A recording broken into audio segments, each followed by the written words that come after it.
PNST 2023 के examination को अगर आप क्लियर करना चाहते हैं तो लास्ट के 30 डेज में आपके पास क्या बेसिक स्ट्रेटेजी होनी चाहिए, आज इस वीडियो में डिटेल में आपको बताने वाला हूँ। बेसिक 3 स्ट्रेटेजी आपको फॉलो करनी है और अभी आपके पास में काफ़ी गोल्डन टाइम अवेलेबल है। इस गोल्डन टाइम का अगर आप सही तरीके से यूटिलाइज करें तो आप अपने स्कोर में नॉर्मल प्रिपरेशन के साथ में काफ़ी अच्छा स्कोर जो है ग्रो कर सकते हैं। तो सबसे पहली चीज़ मैं आपको बता दूं, लास्ट 30 डेज में पीएनएसटी का प्रिपरेशन अगर आप कर रहे हैं तो इस समय आपको सबसे पहली चीज़ क्या करना चाहिए। सबसे पहली चीज़ क्वेश्चन सॉल्यूशन बेस स्टडी करनी है। क्वेश्चन सॉल्यूशन बेस स्टडी का मतलब ये है कि हर सब्जेक्ट में, आपको पता है इस पर्टिकुलर एग्जामिनेशन में botany, zoology, physics, chemistry, English जैसे 5 सब्जेक्ट है और सभी के इक्वल मार्किंग जो है 30 मार्क्स के 5 सेक्शन पूछे जाते हैं। इसका मतलब है अगर कोई कठिन सब्जेक्ट अगर आपके सामने है, अगर आपको फिजिक्स केमिस्ट्री कठिन लगती है या बॉटनी जूलॉजी अगर आपकी रेंज में लगती है या फिर इंग्लिश, तो ये एक चीज़ याद रखिए कि अगर कोई सब्जेक्ट अगर आपको टफ लग रहा है या कोई सब्जेक्ट अगर ईजी लग रहा है तो ये मान करके चलिए कि सभी का वेटेज बराबर है। तो सबसे पहली चीज आपको हर सब्जेक्ट में इस समय अगले 1 महीने तक क्वेश्चन सॉल्यूशन बेस्ड स्टडी करनी है। क्वेश्चन सॉल्यूशन बेस्ड स्टडी का मतलब यह है कि आपको हर यूनिट से जो जो इंपॉर्टेंट टॉपिक्स होते हैं, जैसे फॉर एग्जांपल मैं यहाँ पर एक एग्जांपल के सहारे आपको बताने की कोशिश करूंगा। जैसे मान लीजिए कि आपको फिजिक्स में गति की पढ़नी है तो आपको गति के नियम, गति के समीकरण, प्रक्षेप्य गति, इन पर्टिकुलर टॉपिक के अंदर जो छोटे छोटे टॉपिक होते हैं उनसे रिलेटेड जो फैक्ट है, उनके जो क्वेश्चंस हैं, उनके क्वेश्चन के सॉल्यूशन बेस स्टडी करनी है। मतलब हर यूनिट का या हर चैप्टर जैसा भी आप स्टडी करना चाहें, यूनिट वाइज या छोटे छोटे टॉपिक वाइज भी अगर आप स्टडी करना चाहते हैं तो आप ज़्यादातर क्वेश्चन की तरफ जाइए। और क्वेश्चन की तरफ जाने का मतलब उनके क्वेश्चन को टिक करने का मैटर नहीं है, आपसे वो क्वेश्चन के सॉल्यूशन का जो बैकग्राउंड है, पीछे का जो बेसिक नॉलेज है वो आपके पास है या नहीं है, वो क्रॉस चेक करते जाइए। भले आप क्वेश्चन नंबर ऑफ क्वेश्चन ज़्यादा न भी लगाए तो कोई मैटर नहीं है, लेकिन क्वेश्चन जब आप लगाएं, क्योंकि यहाँ पूरा का पूरा साइंस का जो अगर इंग्लिश को छोड़ दिया जाए तो यहाँ पर कोई भी चीज़ रटने वाली नहीं हो सकती है। हाँ, फैक्ट है जो आपको याद करने पड़ेंगे, हर सब्जेक्ट की हर यूनिट में कुछ बेसिक फैक्ट है वो तो आपको याद करने पड़ेंगे, लेकिन साथ में आपको बेसिक कॉन्सेप्ट आपको पूरी तरह से अपने माइंड में स्टोर करते हुए चलना है। तो जब भी आप क्वेश्चन देखें, मैं नहीं कहता हूँ कि आपको बहुत ज़्यादा हर दिन एक सब्जेक्ट के 30-40 क्वेश्चन लगा लेना चाहिए, वो आपके दिमाग में स्टोर नहीं होंगे। इससे बढ़िया है कि आप 10 बेहतरीन क्वेश्चन उठाइए, एक यूनिट के 10 शानदार क्वेश्चन उठाइए, जैसे कि अभी हम सॉल्यूशन सीरीज में स्टूडेंट को करवा रहे हैं। अगर कोई स्टूडेंट अगर ज्वाइन करना चाहता है तो जो पुरानी 7-8 वीडियो, इस पर्टिकुलर वीडियो के पहले भी क्लासेस मिल जाएंगी, रिकॉर्डेड वीडियो भी मिल जाएगी। तो बहुत कम समय में भी प्रिपरेशन करने का एक अच्छा मौका स्टूडेंट के पास में वहाँ हम दे रहे हैं कि हर यूनिट के सिलेक्टेड क्वेश्चन का बाकायदा लाइव क्लास के माध्यम से सॉल्यूशन कराया जा रहा है, बेसिक भी दी जा रही है। जिस स्टूडेंट को ज्वाइन करना है वो डिस्क्रिप्शन बॉक्स में टेलीग्राम के लिंक के सहारे उस पर्टिकुलर मैसेज पर जा सकते हैं। टेलीग्राम चैनल की लिंक डिस्क्रिप्शन बॉक्स में दे दी गई है। सबसे पहली चीज मैं बार बार इसके ऊपर फोकस कर रहा हूं कि आपको सॉल्यूशन बेस्ड स्टडी करनी है।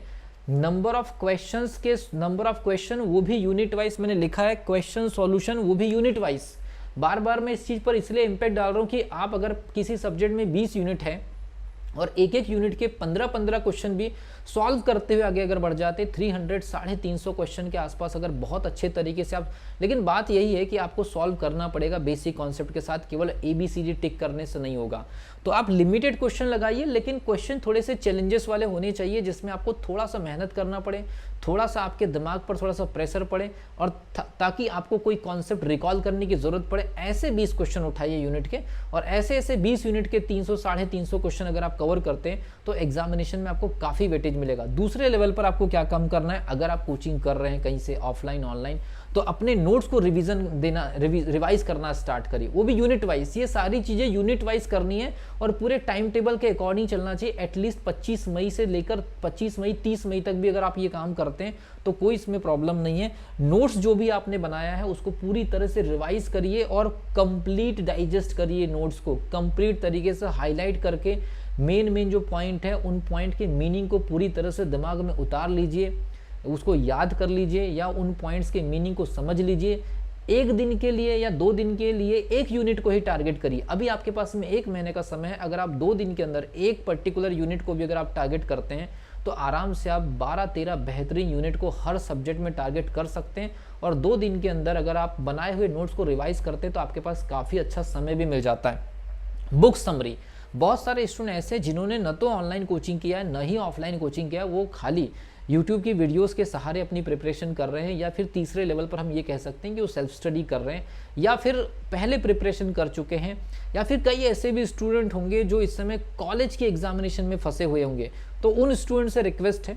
अगर आपके पास नोट्स अगर अवेलेबल नहीं है, आपके पास में सॉल्यूशन सीरीज जो हमारा कोर्स अगर चल रहा है उससे अगर आप ज्वाइन नहीं है, तो मैं आपसे रिक्वेस्ट करूंगा कि जो हमारे पास में 11th-12th की जो किताबें होती है, या मार्केट से जो आप अच्छे पब्लिकेशंस की बुक अपने पास परचेस करके रखे होंगे, मेरा ऐसा मानना है कि मार्केट की जो पब्लिकेशंस की बुक है उसमें काफ़ी शॉर्टकट में दिया है, उससे आपको ज़्यादा फायदा इस समय नहीं मिलेगा, क्योंकि इतनी डिटेल में वहाँ पर नहीं दिया है। तो आप एक काम कर सकते हैं, 11th-12th की जो हमारी किताबें होती हैं उनमें हर यूनिट के पीछे, चाहे वो बायोलॉजी की किताब हो, चाहे आपका केमिस्ट्री हो, चाहे आपका फिजिक्स हो, इंग्लिश को छोड़ करके उन सब्जेक्ट के पीछे में समरी दी हुई होती है। उस समरी के अंदर अगर कोई सब्जेक्ट फार्मूला वाला है तो उसमें फार्मूला भी दिया होता है, अगर कोई सब्जेक्ट फैक्ट वाला है तो फैक्ट भी दिया होता है। तो वो समरी ज़रूर रिवाइज करिए। हमारी जो एनसीईआरटी की जो बुक्स होती है, एनसीईआरटी की बुक्स में भी काफ़ी अच्छी समरीज दी होती है, तो उन समरीज को भी कम से कम हर यूनिट वाइज आप रिवाइज करना स्टार्ट करें। ये समरीज का रिवीजन वो स्टूडेंट भी कर सकते हैं जो हमारी सॉल्यूशन सीरीज से जुड़े हैं, या डेली सेल्फ स्टडी से क्वेश्चन सॉल्व कर रहे हैं,